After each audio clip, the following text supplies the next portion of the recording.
All right, so it's Monday. Here I am in the Digibug. I just made a quick video on Twitter, and I thought, you know what? I'm going to hash this out a little bit. So I went to an auction this weekend. Oh, by the way, my sister got married this weekend, and so that's cool. She's taking her honeymoon right now, somewhere warm. And I went to this auction, and in an auction, it's a cash deal. You got to have cash, check, and that's it, valid funds. And the reason they do that is because they don't want the fees associated with, credit cards. They want the money. And one particular purchase, it was made with 50s and hundreds. It was a few $1,000s. And so the lady who's the cashier of the auction, she was counting it all out, and she was marking each one with a little yellow pin to make sure that, it's good. It's good money. But, I'm just thinking, here we are on a Saturday afternoon, and, what valid form of payment are you going to take? They'll take a, quote, good check or cash, because it's all sales are final. It's a done deal. You walk away with the goods. So they want something, they want to make sure that, they've got it. Now, a check can bounce, you can write a bum check, but, they know where you're at. They can come get you, and... it's just not what you do. So, she's counting out all these bills and she's marking all of them. And I thought, man, it'd be so much easier to pay with cryptocurrency, because it's verifiable on the blockchain. The blockchain and all the computing power of the blockchain verifies that for you, so that you don't need to, worry if that $50 bill, that $100 bill is counterfeit. And the lady said, well, I apologize. I just, it's not that I don't trust, it's just that, I just got to make sure. And my thought was, I don't trust anything that's made by the government, or the Federal Reserve in this case. So go ahead and check it. Who knows? But even that, it's counterfeit. It's made up. It's fictional magic money. That's not money. It has the illusion of purchasing power. As we see, the purchasing power isn't that great lately, with the cost of goods rising. So, the nice thing is you don't need to make change. You could have just pulled out a QR code and said, here, you can pay with Litecoin, Bitcoin, Digibyte, whatever cryptocurrency you want. They could have had that there. And they could have said, oh yeah, we'll take payments in that. And, and then they can, and maybe it's a little bit of an upcharge because they want to go back into US dollars, and that may cost 1% more because, they need to transfer that back into the different currency. So there's an exchange fee, probably less than 1%. But tack that on. But you got your money right there. It's just like cash. You've got it in hand. Network verified. No questions to it. Cash, there was a question. A check, there's a question. And those they consider the best forms of payment, because that's all they'll accept as an auction service. So if that's the best form of payment and you still don't trust it because you got to mark it with a yellow marker to see if it's good, it really says something. And, here you are, it's a makeshift deal, these auctions. They'll pull in carts and, they'll just come in, the night before and pull everything out, put them on tables, and they start going. And they're done that day, cleaned up and out of here, and I referred to it as a carnival or a circus in a way, because it really is. They show up, they set up, they get the job done, they make their money and they're out, and you don't even know they were there. But they need to get paid. They can't be screwing around because they're going to the next town. They can't be worried about, oh, great, that check bounced, or that's counterfeit money. No, we got to deal with that. They don't want to have to deal with that, but those are the only two methods they accept as payment. Now, if they accept cryptocurrency as payment, and this day is coming very soon, when they accept cryptocurrency as payment, they'll realize, well, shoot, that's easy. I don't need to have, count the change, make mistakes, giving change back, whatever it is, dealing with cash, worried about taking that cash with them, because there's this fair amount of cash when they're walking away, so you don't have to worry about dealing with that kind of thing. It's like if you're a diamond dealer or something, you got this cash, they're paying these people for diamonds or something. It's whatever analogy you want to use, with cash business, a bar. You don't want to be handling that kind of money. A lot of people, especially, in a bar, I used to work in a bar, and there were big nights, made a lot of money. So that needs to go right in the safe. And you make a deposit. I used to work in fast food. After a night shift, it's midnight sometimes later.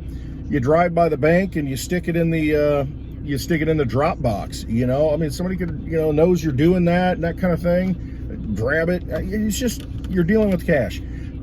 Cryptocurrency is a different thing. You can have it sent to a wallet that you don't even have access to. It's a QR code. You should shut the car off, right? Cost of diesel's going up. But you could send it to a QR code that you don't even have access to it. It's a wallet that's locked up in cold storage that, you need all kinds of methods to get into to even transfer the money. So it's like a virtual safe. And I think as more people realize the value of that, because you can pay in exact amounts, so if it's $1,231.55, you can send that amount in cryptocurrency. Exactly, because you can break down the cryptocurrencies. Take Litecoin and Bitcoin for instance. 8 digits to the left of the decimal point, and that smallest digit on a Bitcoin is called a Satoshi. 0.7 zeros and then a 1. That's 1 Satoshi, if you don't know that. And then Litecoin, that's different. They can maybe call it Litoshi. It's always been debated. What do we call it? We call it lights, Litoshis. Whatever. It'll become more important when Litecoin's worth more money. It's one of those situations where it really doesn't matter now because what's 0.000, in Litecoin? Not that much. When it does become valuable, then, we'll give it a name. But it just shows me how much more superior cryptocurrency can be than the regular economic system. And in the case of what I saw over the weekend at the auction, it would have been so much easier. Now, do you want to be paying in Bitcoin? You can do it, for the large purchases, but, there was a lot of things that I bought, I only wanted one thing and they were throwing this other crap into it and I bought it and it was only $1 for like 4 items. And, do I want to pay with $1 of Bitcoin? And the fee is probably more than the actual cost. So you want to pay with a different kind of cryptocurrency. Just like you don't want to pay, for $1 item with a $100 bill. It's like, okay, now you got to break it and make the change. It's kind of rude. Why would you pay for $1 item with Bitcoin? You'd use something like Digibyte. Just like you'd use $1 bill, to pay for the dollar, or maybe a 5. You're going to use one of those coins that are denominated lower, or Litecoin for a $50 purchase or something like that, and Digibyte maybe for $1 or $5 purchase. So these coins all have different use cases.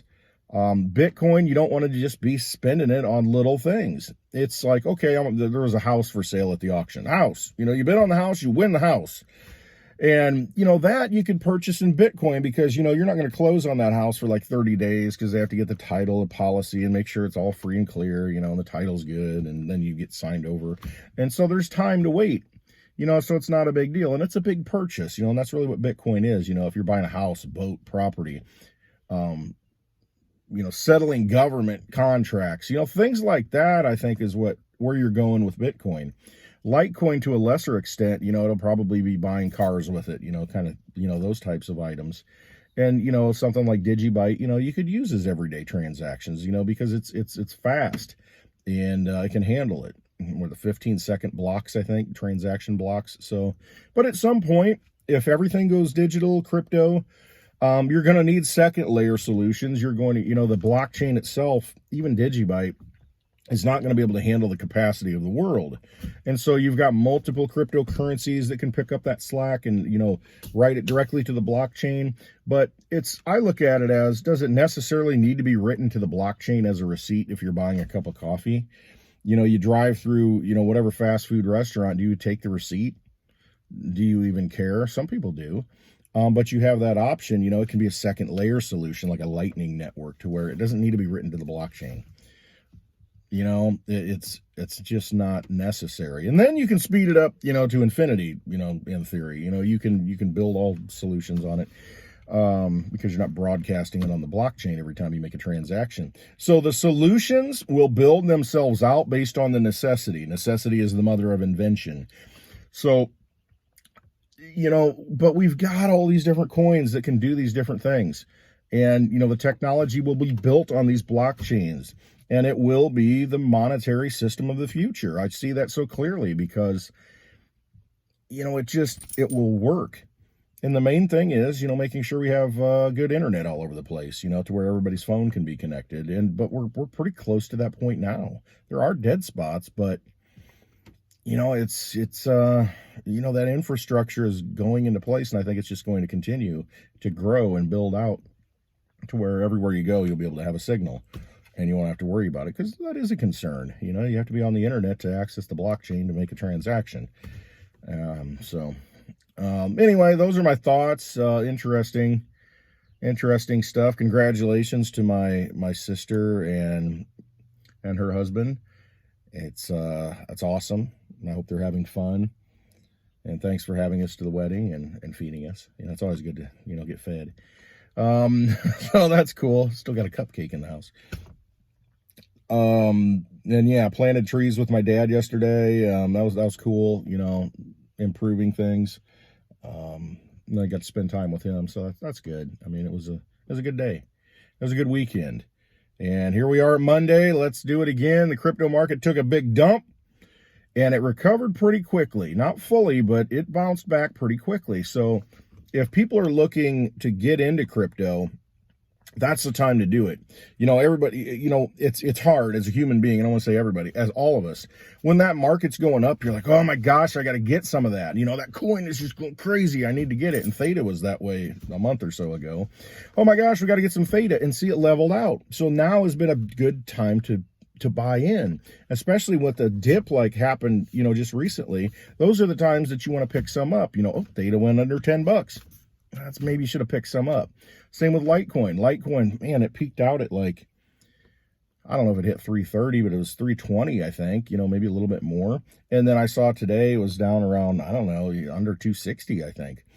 Buying opportunity. It was on sale.